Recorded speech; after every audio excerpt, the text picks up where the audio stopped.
It's 10 o'clock. This is Sky News at 10. Our top story. Iran's President Raisi is missing tonight after a helicopter crash, with his foreign minister also on board. A massive search and rescue operation is now underway in the northwest of the country, hampered by heavy fog. We'll bring you all the latest. Also tonight, hope for justice at last. After years of failings, the Infected Blood Inquiry will deliver its long-awaited report as the government promises compensation. Britain is ready for a change of government. The verdict of Manchester United's billionaire co-owner, as he tells Sky News the Tories have failed to deliver on Brexit. The Conservatives have had they've had a good run, over the last, probably 15, 20 years, and I think most of the country probably feels it's time for a change.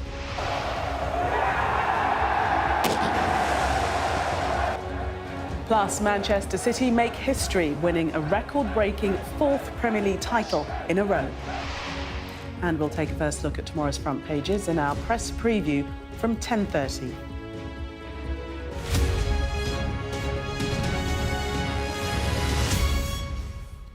Good evening. We start tonight with a developing story. A major search and rescue operation is underway in the mountains of northwest Iran after a helicopter carrying the Iranian president and his foreign minister has apparently crashed, with their lives said to be at risk. There have been conflicting reports this evening about the state of that rescue mission, with earlier reports that the helicopter had been found, which have now been denied by Iran's Red Crescent organisation. The supreme leader of Iran has said he is praying for President Raisi, but insisted that the country's management would not be affected. Well, it's believed the helicopter went down in the northwest of the country. President Raisi and his party were travelling back from a visit in Iran's East Azerbaijan province, crossing mountainous terrain in heavy fog. Our international correspondent, Alex Rossi, has our first report. These pictures of the Iranian president were taken just hours before the crash, filmed flying over a dam project he inaugurated in northwest Iran earlier today. But soon after, whilst returning by helicopter, his aircraft got into trouble. The country's foreign minister, seen here sitting with the president, was also on board. And this is the last known image of the aircraft they were travelling on. This was taken as it took off. Initially, it was reported by state media that the helicopter came down in what was described as a hard landing.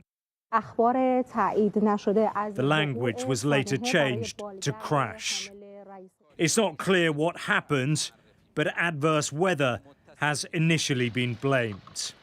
Over the past few weeks, Iran has experienced a lot of the weather conditions here have been different from previous years. We've had a lot more rain and snow throughout the country. Search teams were scrambled to the area and could be seen making slow progress through the fog. This area is very mountainous and the forests are difficult to traverse by vehicle. The head of the army says all the state's resources are now engaged in the operation. There are reports the weather changed quickly after takeoff. Earlier, President Raisi had met with his counterpart from Azerbaijan, touring the walls of the newly constructed dam in the border regions. The conditions then appeared to be good as they talked under clear skies. Ebrahim Raisi was elected 3 years ago and is known as a hardliner within the hardline authoritarian clerical regime. He is the second most powerful person in the country, answering directly to Ayatollah Khamenei. The supreme leader quickly appeared on television to reassure the nation. We hope that God, the Almighty, returns the dear President and his colleagues in full health to the arms of the nation. People must be assured that there will be no disturbances in the country's affairs. But this is a moment for Iran. For now, the focus is on the search, but as the teams arrived in the area of the crash, it is still unclear what is the fate of the president and his men. Despite the promises of calm by the regime, there will be great uncertainty in the days ahead. Alex Rossi, Sky News. Well, President Raisi is a man with a fearsome reputation and someone seen as a potential successor to Iran's elderly supreme leader. If it is confirmed that he has died, the impact on Iran and beyond could be far-reaching. Our international affairs editor, Dominic Waghorn, reports. In a regime of hardliners, Ebrahim Raisi has been one of the toughest and most uncompromising. An absolute believer in the Iranian revolution and its mission. If he has died, it will be a major moment, removing from the Middle East one of its most ruthless players. A man who launched the first direct attack on Israel in his country's history, pulling no punches, sending hundreds of ballistic and cruise missiles and drones towards the country Iran calls Little Satan. But Raisi has also been a hardliner at home, on whose watch hundreds of Iranians have been killed in the brutal repression of recent women-led protests, with thousands arrested, many tortured and raped. After Iran's revolution in 1979, Raisi worked his way up through the ranks of its Islamist government, earning the sinister nickname, the Butcher of Tehran, for sending thousands of prisoners of conscience to their executions. Despite or because of that bloody past, he was tipped by many to take over from Iran's old and ill supreme leader, Ayatollah Khamenei. That succession would guarantee more years of the same. Big changes in leadership rarely ever happen in Iran. It's a very opaque power structure. And certainly the positions that craft Iran's foreign policy that affect us in the UK, that influence with the Houthis, Hezbollah and Hamas, they are the supreme leader, the president and the foreign minister. And two of those three are now currently missing. On the watch of both Khamenei and Raisi, Iran is engaged in more and more mischief and mayhem beyond its borders, helping Yemen's Houthis menace the Red Sea, training and arming them as they seize and sink international shipping. Aiding Hezbollah in its 7-month duel with Israel over their shared border, and pro-Iranian militia attacking Western bases in Iraq. And Iran has renewed its support for Hamas and is blamed by Israel for inspiring its October the 7th attacks. Far from mourning Raisi, if he has died, many at home and abroad will be relieved. But real power in Iran lies with this man. In his reign of terror and repression, Ebrahim Raisi was only doing the bidding of his master. If he is dead, Khamenei will replace him with someone capable of delivering the same policies, though his regime will hope to do so quickly and smoothly, afraid uncertainty could lead to instability and more unrest. Well, Dominic's with me now in the studio. And Dominic, what would it mean for the region as a whole if President Raisi has died? Yeah, and I think we have to say this is a regime that is opaque and cryptic at the best of times and does not put out information in a timely way. So it may well know what has happened to the president and his foreign minister and may now be trying to work out how to announce it and how to do so in a way that doesn't just foment instability and cause unrest. Because this is a government that, even though it has got the situation under control, as far as we know, after the biggest threats to its grip on power, this women's uprising sparked by the death in custody of Mahsa Amini, a 22-year-old Iranian girl. Even though it's got a lid on that, it's still facing a real crisis of legitimacy because it went to such brutal lengths to suppress that uprising. And therefore, it's going to have to play its cards very carefully here. So it may well know. And I think the important thing to say about Raisi is that he is a hardliner, one of the hardest hardliners that has been president of Iran. He's the guy who decided to respond to an attack on an Israeli attack on the consulate in Damascus by launching the first direct attack, an unprecedented wave after wave of missiles, cruise missiles, ballistic missiles and drones against Israel, who on his watch, the Houthis and Hezbollah, the militia in Iraq and Hamas have all been supported and have been more active than we've seen in recent years under his watch as well. And the point that people make is that he's not the real power. Ali Khamenei, the supreme leader, is, but Raisi certainly has done his bidding all along the way. He may well be replaced if he has died by another hardliner, but his death, if that's what will be announced in the coming hours, does remove from the region a ruthless, uncompromising operator. And it may be difficult for the Iranians to replace him. And if they do so, they are doing so, as I say, at a time where there is a crisis of legitimacy for that regime. So it's a very challenging period if they've lost the president and his foreign minister in this apparent accident in northern Iran. OK, Dominic, thank you very much for that analysis. It has been described as the biggest treatment disaster in NHS history. And after decades waiting for justice, tomorrow tens of thousands of people who were infected with contaminated blood in the 70s and 80s will at last hear the findings of a public inquiry into the scandal. The Chancellor is also expected to set out details of a new compensation package, reported to be at least £10 billion.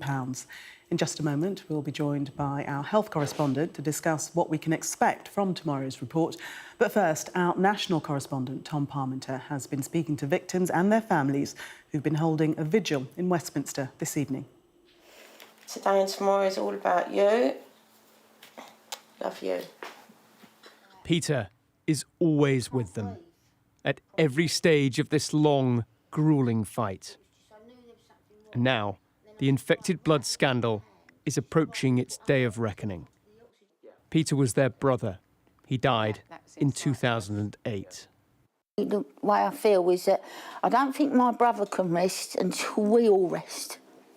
I'd rather have my brother. I would rather not have any money because he's gone. They've taken him through reckless, quick fix blood transfusions. He served as a technician in the RAF, but it was a car crash that led him to need a blood transfusion in 1985. It was a decade later before he was told it was contaminated with hepatitis C. I personally would like to see some prosecutions made from this if there are any people left, because as you know, this has been going on since the 1970s, and there are people that need to be held to account. And so they joined the others wearing red in Parliament Square on the eve of the publication of the final report from this 6-year inquiry.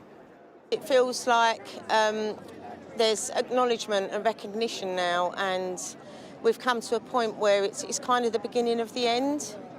The government will formally respond once the inquiry has published its final report on Monday. But the Chancellor, Jeremy Hunt, has already indicated that a full and fair compensation deal is on the way. And it has political consensus. We'll back the Chancellor. I'm sure he's going to make the right decision this week, and he'll have our support in doing it. And if that's the only thing he does between now and the election, that's the right thing to do, the right priority. Successive governments have failed the 30,000 people who received contaminated blood and their loved ones. People are still losing their lives because of what happened. Justice has been delayed and denied. Tom Parmenter, Sky News. Well, our health correspondent, Ashish Joshi, is here with me now. And Ashish, what can we expect to hear from the public inquiry tomorrow? If you follow any of the people who've been associated with the campaign and the blood inquiry over the last 10, 20 years, people have been watching developments, pushing and urging the government to act, you will begin to get a sense that something pretty big is going to happen tomorrow. Andy Burnham, the Manchester mayor, who was a former health secretary, long-standing campaigner for this, he tweeted this week that what would happen tomorrow when Sir Brian Langstaff delivers his report will send an earthquake through Whitehall. We know there is going to be a compensation framework that Sir Brian will recommend. Jeremy Hunt has addressed that already, so we'll see the details of that maybe by Tuesday or Wednesday. But what I think, and I think you heard it there in that report, what campaigners really want is for people to be held accountable. They want criminal charges to be brought against the people who perpetuated these crimes against their loved ones. That may or may not happen, but certainly we expect Sir Brian to name organisations, perhaps individuals, certainly departments. There will be some sort of collective finger-pointing tomorrow. We know that because the report has been delayed twice, and it's being delayed in order to give those people who he will point the finger at in his report tomorrow a chance to address that. So it's going to be hugely important, and hopefully accountability for the campaigners, the infected and affected. OK. Ashish, for the moment, thank you. And reminded that we will have full coverage of that report throughout the day here on Sky News, starting in breakfast from 6 o'clock. Sarah Jane Mee will then be presenting live from the inquiry from 10 a.m. Britain is ready for a change of government. That's the verdict of one of the country's biggest and wealthiest business names, Sir Jim Ratcliffe. Speaking exclusively to Sky News, the billionaire accused the Conservatives of failing to properly implement Brexit and said, in his opinion, that's the reason Labour could soon be in power. Our chief political correspondent, John Craig, reports. He's number 4 in the new Sunday Times rich list, worth £23.5 billion. But energy tycoon Sir Jim Ratcliffe has told Sky News it's time for a change of government, and Brexit hasn't worked. The Conservatives have had they've had a good run, over the last, probably 15, 20 years, and I think most of the country probably feels it's time for a change, and I sort of get that, really. Sir Jim backed Brexit, but now claims the Tories have failed to curb immigration. The country was designed for 55 or 60 million people, and we've got 70 million people, and all the services break down as a consequence. So that's what Brexit was all about, and nobody's implemented that. They just keep talking about it, but nothing's been done, which is why I think we'll finish up with a change of government, to be honest. Now part owner of Manchester United, Sir Jim says Sir Keir Starmer would do a good job running the country. But senior Conservatives reject Sir Jim's claim that failure to implement Brexit has resulted in higher immigration. I actually think he's wrong. And for example, one of his complaints was on immigration, not recognising that a large amount of the immigration last year came from, for example, Ukrainians coming here. He's a businessman, as you say, part owner of United. He will have his own agenda going on, but I just fundamentally disagreed with what he said. Some Labour MPs also question Sir Jim's views on immigration.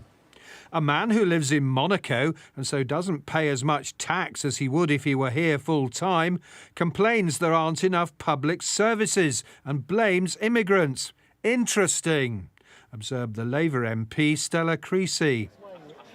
Starmer supporters warmly welcome backing from big business, however. The thing about the Labour Party is we're not a socialist party, we're a social democratic party. So we always believe you have to work with capitalism, you have to make capitalism fairer, you have to make it work more productively for workers. You need capitalism if you're going to have wealth to redistribute. Already a winner in business, Sir Jim hopes to be a winner in sport and back a winner in politics. John Craig, Sky News. And if you scan the QR code on your screen right now, you can listen to the latest episode of our Politics at Jack and Sam's podcast.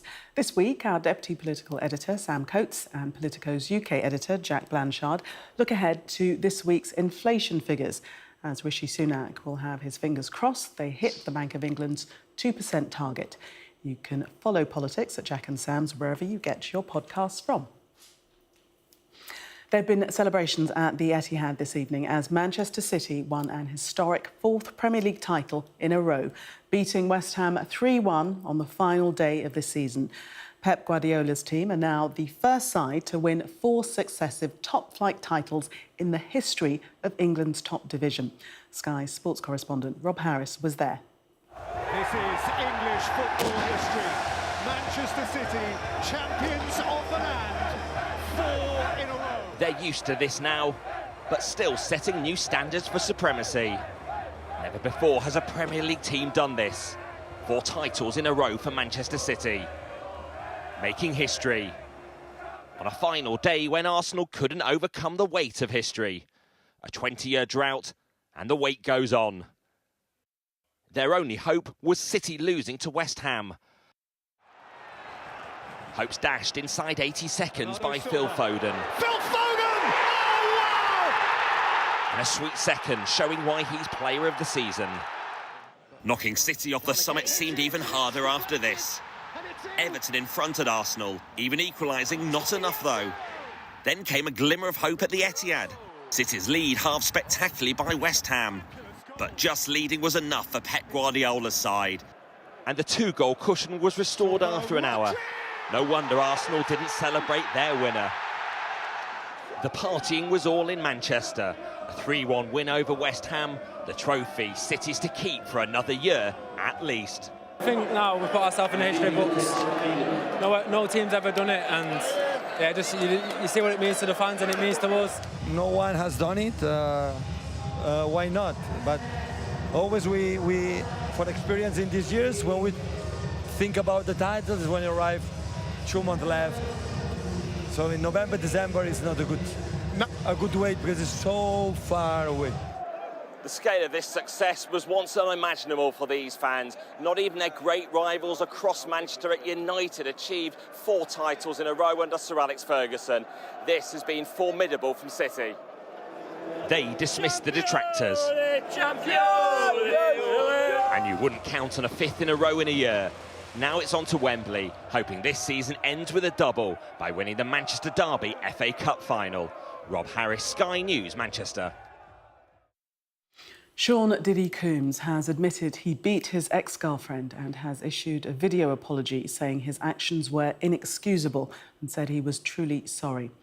The music mogul's admission came after CCTV footage emerged appearing to show the American rapper assaulting the singer Cassie Ventura in a hotel in 2016. He had previously denied all allegations of abuse.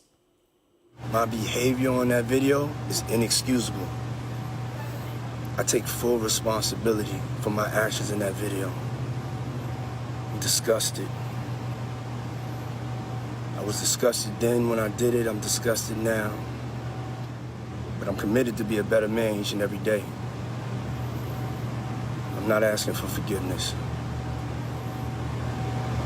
I'm truly sorry. A 14-year-old boy has died and another 13-year-old boy is in a critical condition after getting into difficulty in the River Tyne at Ovingham in Northumberland. The emergency services were called to the scene on Saturday afternoon and rescued one boy who was taken to hospital. The body of the other teenager was recovered later following a search of the water. Tyson Fury has confirmed he will take up the chance of a rematch after losing out in the first undisputed heavyweight world title fight for 25 years. The British boxer was defeated on points by Ukrainian fighter Alexander Usyk, but afterwards he voiced his anger at the decision. Our sports correspondent Jackie Beltrao has this report from Riyadh in Saudi Arabia. Fans came from across the world for this fight, and it lived up to its billing. And unique is the way to describe this man. Alexander Usyk came out dressed as a Cossack. Breed apart, supernatural quality. Tyson Fury playing to the crowd with his choice of walk-on tune.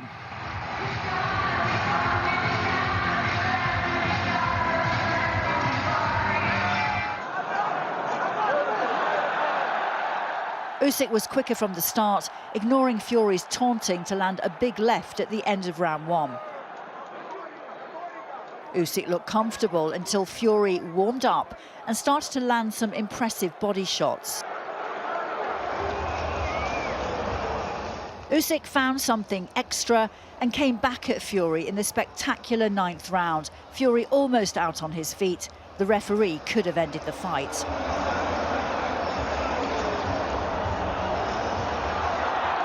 Usyk is just one punch away from victory, but Fury bravely sees the fight through to the end.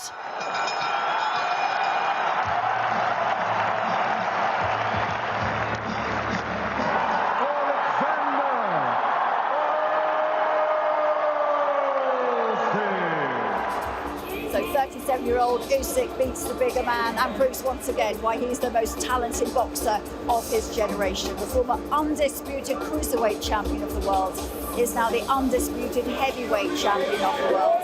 And instead of clutching those 4 new belts, he drapes himself in the Ukrainian flag. Hours later, Usyk telling the press how much of his life he's missed for this fight. I missed birthday my son. I missed birthday my son too. I missed birthday my daughter. I missed born my daughter. But Fury keen to get back in the ring. Tyson, immediate rematch? Yeah, for sure, you know, we'll go back, have a little rest up, spend some time with our families, and we'll get it back on in October. He may not get his wish. Usyk may decide to go out on a high, or come back for another huge payday, or Fury and Anthony Joshua could finally fight. Jackie Beltrao, Sky News, Riyadh. Time now for the rest of today's sport with Jasper. This Sky News Sports Bulletin is brought to you by Vitality. Getting more people more active. Live life with Vitality.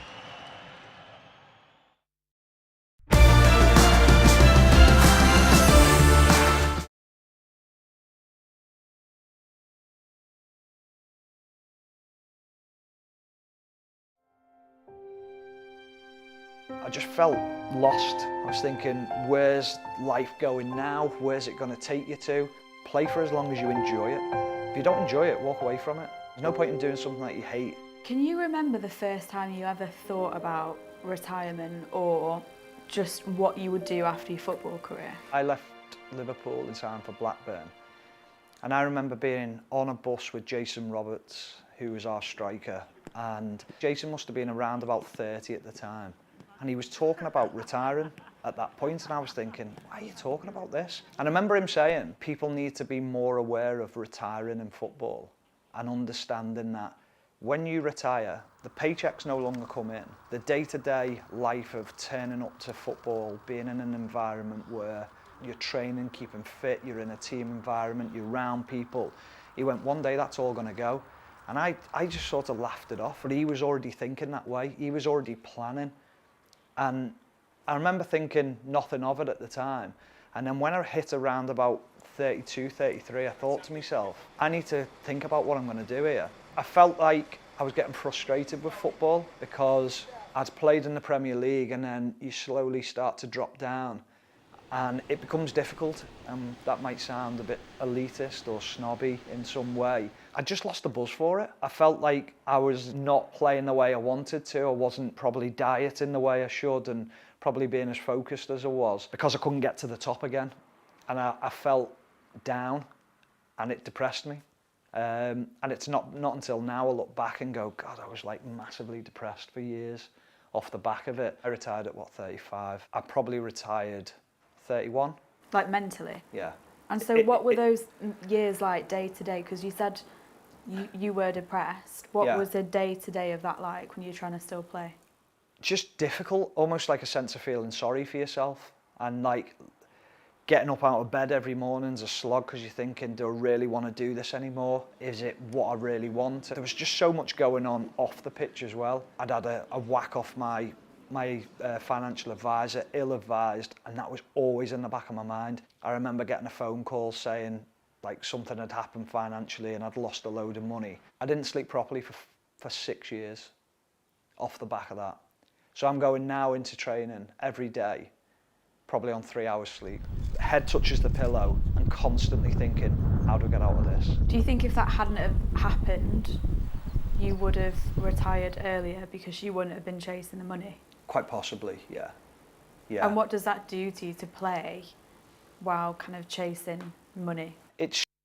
This Sky News Sports Bulletin is brought to you by Vitality. Well, that was Sky News at 10. Coming up, we'll take a first look at tomorrow's newspapers in the press preview. Tonight, we're joined by Anna Soubry, barrister and former government minister, and John Stevens, political editor at the Daily Mirror. Amongst the stories we'll be discussing, this on the front of the Times. Its headline, Labour plan for gender change to be made easier. We'll be right back with that and other stories. Do stay with us.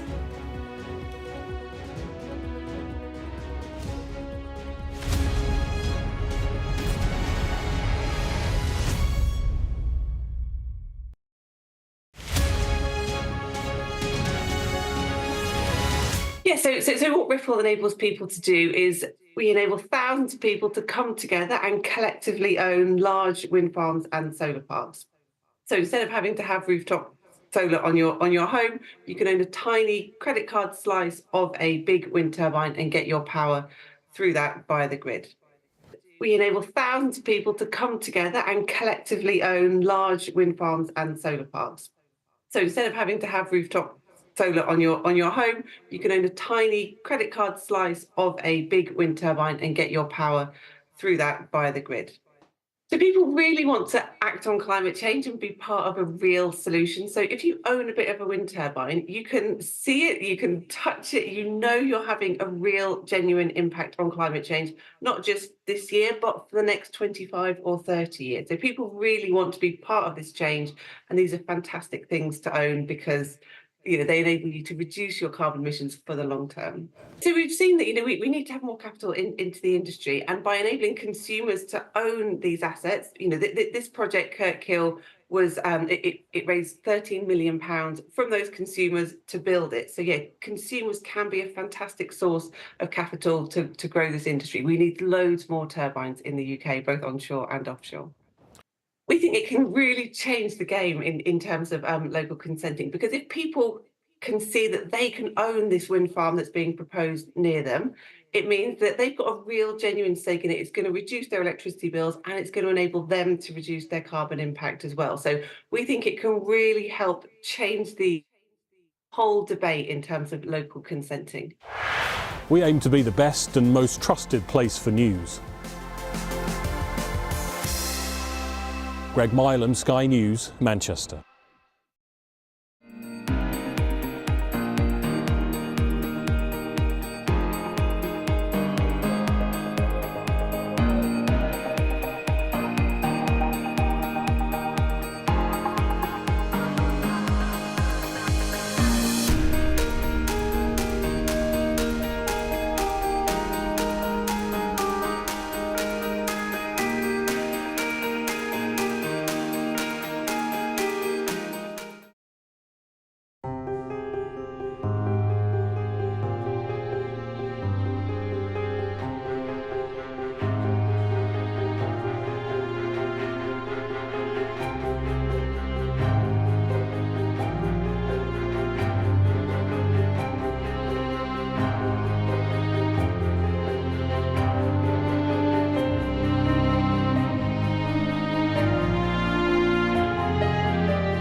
Welcome back. You're watching Sky News. In just a moment, the press preview, a first look at what's on the front pages as they arrive. But first, our top stories. A major search and rescue operation is underway in the mountains of northwest Iran after a helicopter carrying the Iranian president and his foreign minister has apparently crashed. After decades waiting for justice, tomorrow tens of thousands of people who were infected with contaminated blood in the 70s and 80s will at last hear the findings of a public inquiry into the scandal. One of Britain's wealthiest businessmen, Sir Jim Ratcliffe, says he believes the country is ready for a change of government.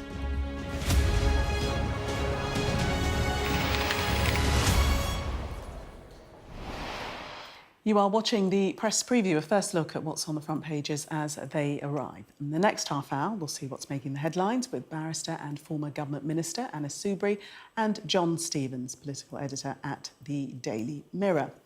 So let's see what's on some of those front pages for you now. Well, The Guardian leads with the desperate search for the Iranian president after his helicopter crashed earlier today. The Express highlights the long wait for justice for victims of the infected blood scandal, with the final report set to be published tomorrow. The Times reports that the Labour Party will make it easier to change gender under plans to simplify the process if they win the general election. According to the Financial Times, G7 leaders are considering whether to rush through tens of billions of dollars in aid to Ukraine before the next US presidential election.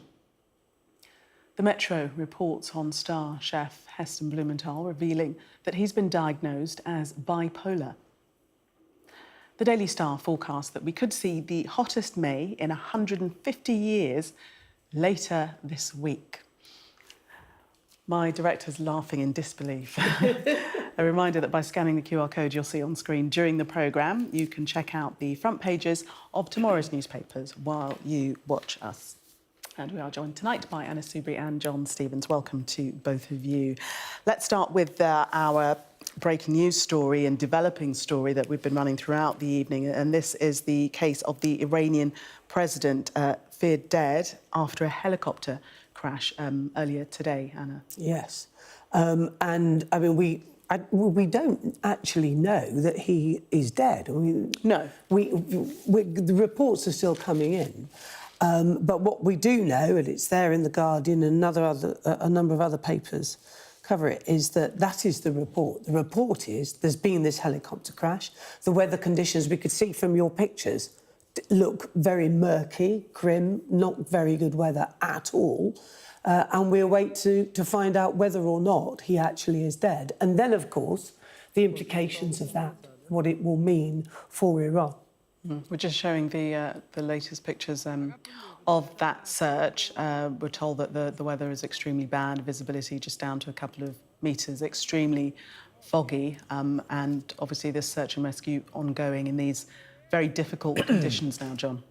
Yeah, and in the papers it talks about this quote saying there's been a hard landing is how they're describing the crash, which is a slightly strange way of wording what seems to have happened. But there have been reports that officials say that they have made contact with some of the people who were in the helicopter.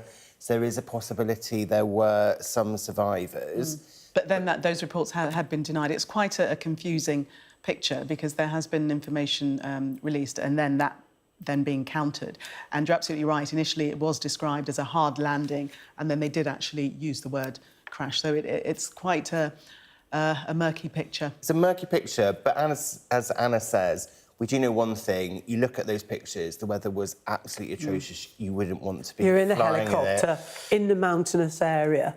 And it's also not just any helicopter. Because of the sanctions that are on Iran, their aeroplanes, their helicopters are particularly dilapidated. Someone on the radio earlier was saying that their transport minister, their defence minister, their head of the Air Force have all died in air crashes over the last few years. Do you think if you were the president of Iran, I would not want to take my chances in taking a helicopter, particularly in that sort of weather? But on Anna's point on what happens now for Iran, and obviously there have been loads of concerns about how Iran is behaving in different parts of the world, it seems like it won't make much of a change at all. So even though this guy was the president, in Iran they have the supreme leader who is above the president, and it's the supreme leader who makes all the big foreign policy decisions, all the things that could impact Iran's position in the world. And it is the job of the president just to carry out his wishes and kind of bring about the decisions that he's made. So it doesn't actually look like it's going to have too much of an impact on what Iran is doing in other places around the world. And Anna, we heard from the supreme ruler today saying that the management of the country would not be affected while President Raisi is missing. We believe that his deputy might step in to the breach while he is missing. But as you say, it's all under the auspices of the supreme ruler. You see, let's be honest about this. Often with these sorts of regimes that are profoundly undemocratic, when somebody in a position of power is said to be dead, and this is what has seemed to have happened, and it's an accident of some description, we all get a bit suspicious as to whether or not actually other forces are behind it, either external or internal, because often it is internal forces. So one side of whatever the party is or regime is taking out somebody from an opponent. It doesn't look like that at all. So the implications are, as John says, it would seem to be, yes, I mean, it's sad for it. It doesn't matter what people's politics are. This is a real human being who looks like being dead. But in terms of any stability or instability in Iran, it doesn't seem it will make much difference. And John, do you think that it is unlikely that there is any foul play? Well, it doesn't. There's been nothing suggested so far that there is, but they've not even. It doesn't seem like they've even found the helicopter yet. They're still searching, and so it's quite tricky to work out did something happen or not before you've actually found the crashed aircraft. Yeah, best not to speculate. OK, let's move on to the Times front page and this story about the infected blood inquiry, which we'll be hearing from tomorrow. It's going to be a big story tomorrow. Many people waiting for a very long time for some conclusion. But we read that Rishi Sunak is actually going to make an formal apology tomorrow. Yeah, I mean, when you get these big public inquiries, and this is one of the biggest that there will ever have been in terms of uncovering what has undoubtedly been a shameful scandal for our country, then you would expect the Prime Minister to step up and on behalf of the nation, say sorry to those who've been infected and to their families. I mean, I was Public Health Minister in 2012. I met a number of the families. And I didn't give verbal evidence, oral evidence. I gave it by way of a statement to the inquiry. I was obviously not regarded as anybody who was needed to be cross-examined, if you like, and all the rest of it. But, I mean, it is shameful. And having met those families, I have to tell you, they were, to put it mildly, angry. And my view was, I wasn't surprised they were angry. They've been treated abominably. And it's by civil servants, by governments, and I'm not trying to shift the blame. I'm not trying to make out that politicians aren't responsible, because this public inquiry should have been held, I mean, probably a decade or more ago. Yeah. But to be fair to all of us, of whatever political party in positions in the Department of Health, you were very much guided by your civil servants. And I remember profoundly the advice at the time, whatever my own views were. And maybe, some of us lacked courage, and it finally took that leap of courage from politicians. And what was the advice at the time? Sorry? What was the advice at the time? Oh, no, there's no cover-up. People did not know that this blood was infected. Everything that could have been done was done, and was done properly. For me, my other big concern, and it comes back to what's on this front page of the Times, was about compensation and money. And so the figure that is being put into, it's in there, a £10 billion that is a hell of a lot of money. £10 billion compensation. And when I was the minister, I actually said, how much would it cost to compensate these people? And my memory is it was somewhere in the region of about a third of a billion, about 300,000, anyway.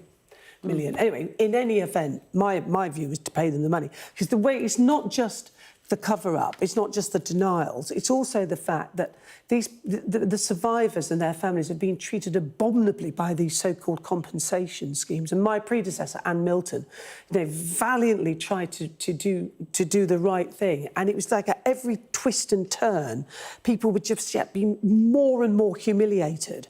All endless form filling for the smallest amount of money. I mean, honestly, it was shocking. It was dreadful. Anyway, hopefully tomorrow we will begin to be able to draw a line under it, and hopefully that 10 billion or whatever the sum is going to be made available, because that's one of the concerns that these families and campaigners have, is that yet again, like the post office scandal, not be delays. All talk, no delivery. But John, yes, described as the worst treatment disaster in NHS history.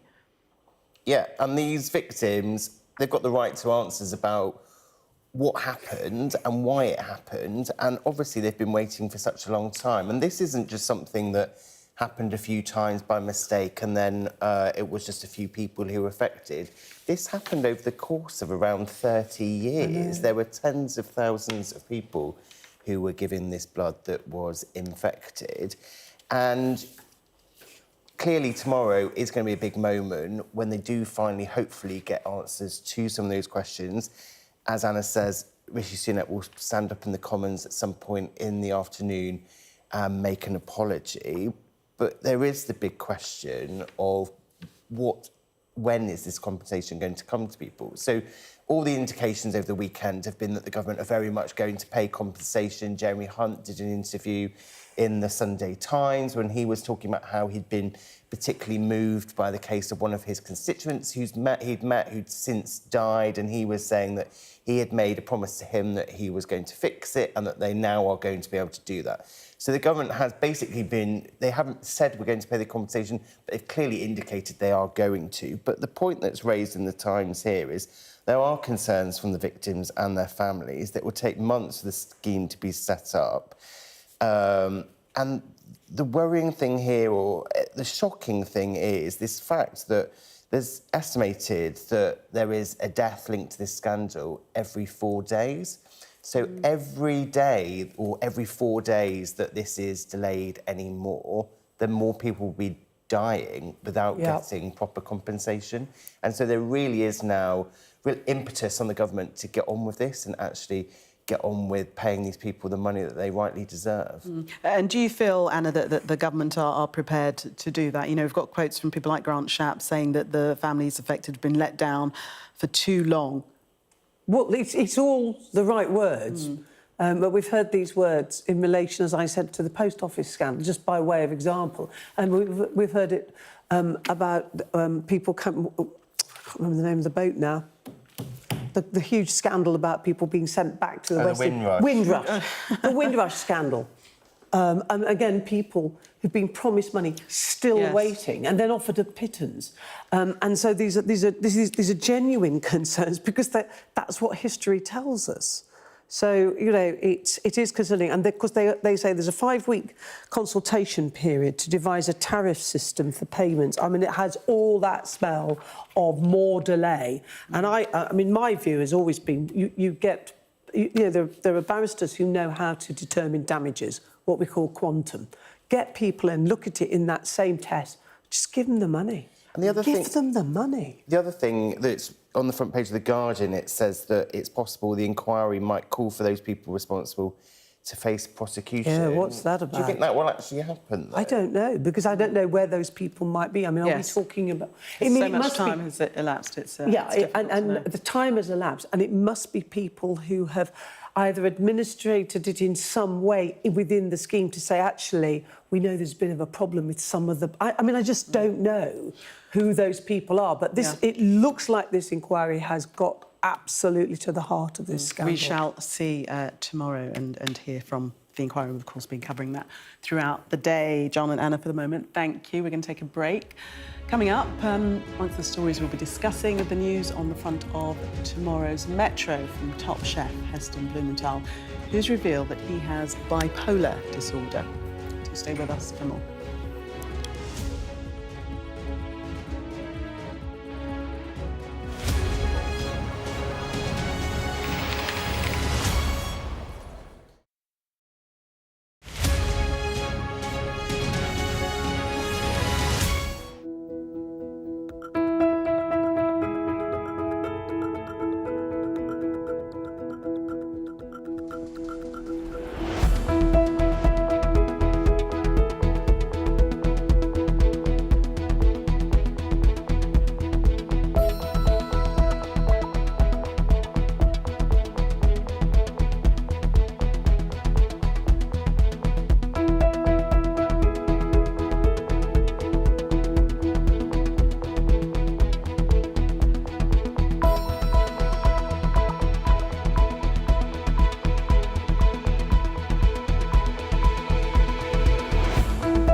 And I'm Sky's US correspondent based here in Los Angeles.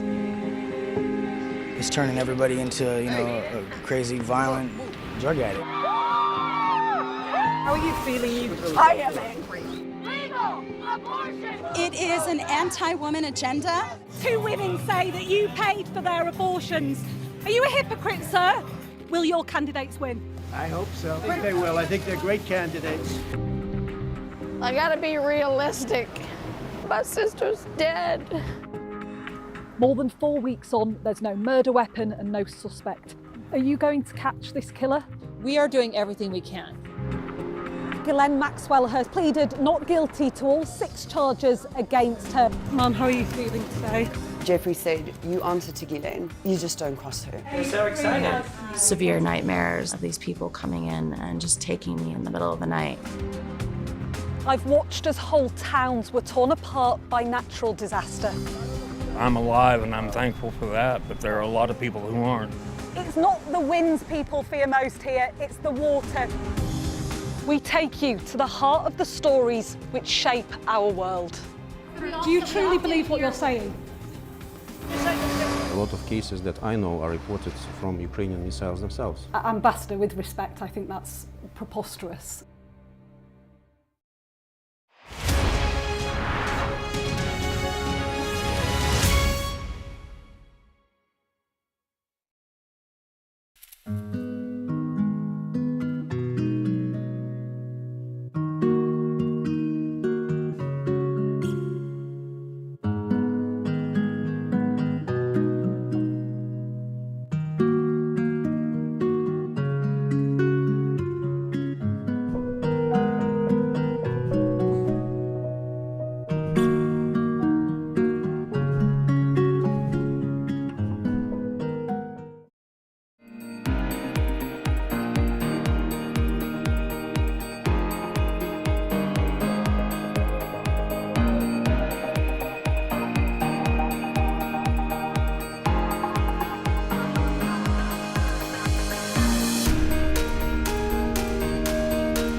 Welcome back. You're watching the press preview. Still with me, Anna Soubry, former government minister, and John Stevens, political editor at the Daily Telegraph, and barrister, I forgot to say. The Mirror. Barrister and former government minister. You've upset him now. You said Telegraph, not the Mirror. Did I? Yeah. Did I? Yeah. My goodness. I must have read that. That was a mistake somebody else put in.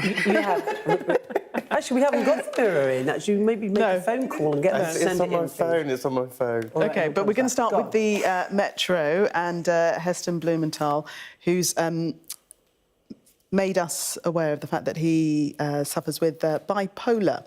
And he actually sees it as a part of neurodiversity and actually is the reason for his business success. John? Yeah, and he's saying here that he hopes that by being honest about this, he might be able to change some attitudes. And he's worried that, as you say, he says that he thinks that his bipolar has been part of his success in business.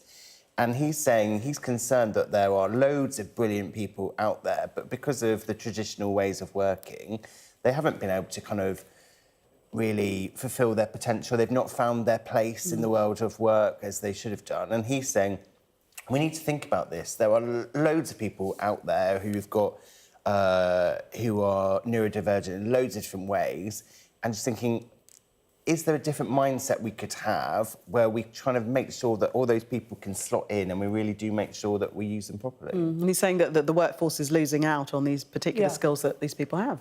Exactly, and he's right about that. The other thing which is so important about this is just generally, when you've got somebody like Heston Blumenthal, who's hugely successful, but he's talking about mental health, and he's talking about how it benefits him in his work. So it's inspirational, and any talk about mental health has to be a good thing, because it's always been sort of shoved away and we don't want to talk about these things. So that's good, because it's good for people who've got mental health problems that we are open and honest about it, which helps people in any event. But the other thing is it shows that people who've got mental health problems can work. And in fact, for a lot of people, especially if you've got the lower end of low-level anxiety and depression and so on, the working is a critically important part of you getting better or staying better or well. It really is that sociability of work, that doing something, all the things that work conveys for people is also hugely important. Because there seems to be a trend that if you have got that low-level problem with your mental health, that somehow you can't and you shouldn't work, and you absolutely should. But the problem for loads of those people is that there are such long waiting lists to get any sort of help with different problems, especially if you're at the lower end of the spectrum. I think the government obviously wants to get more people back into work. I think everyone would appreciate that that would be a good thing. But I think the way to do it is by working with people positively to find ways that they can get back into work,